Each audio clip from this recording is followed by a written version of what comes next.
annotation is the next subject. Now, I've actually just loaded up an actual project that I've been working on recently, and as you can see, there's a lot of code there. You're not going to understand this, so don't worry.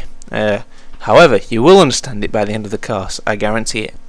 But anyway, as you can see, can you just see these things here? This is actually annotation. It's actually English, which explains what the code does, and it does absolutely nothing to your program. It does not alter what your program does in any way. It's completely ignored by the DreamMaker when it compiles or runs your project. The way to add annotation is 2 forward slashes and then type in.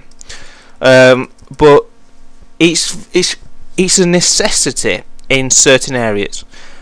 My project here, as you can see, if I scroll down here, has got a heck of a lot of DM files, all with their all different things, all sorts. Right now, what else we actually have? Not only you've got all this stuff. Imagine you're working in a group and you've got 3 or 4 programmers, or even if you've only got 2.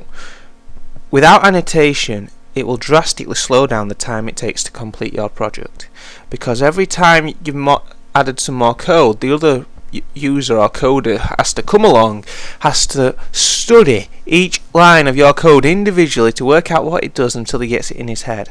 With annotation, it just completely, in a few minutes, explains what that bit of code does, and hey presto, it's done.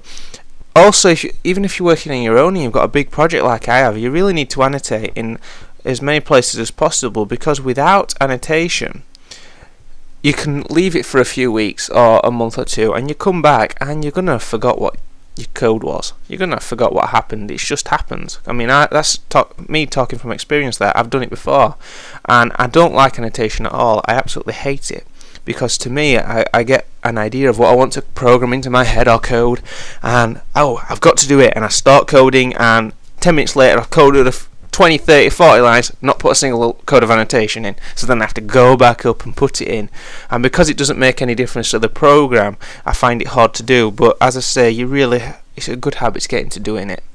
You really should learn how to annotate. Right, now we've covered the basics.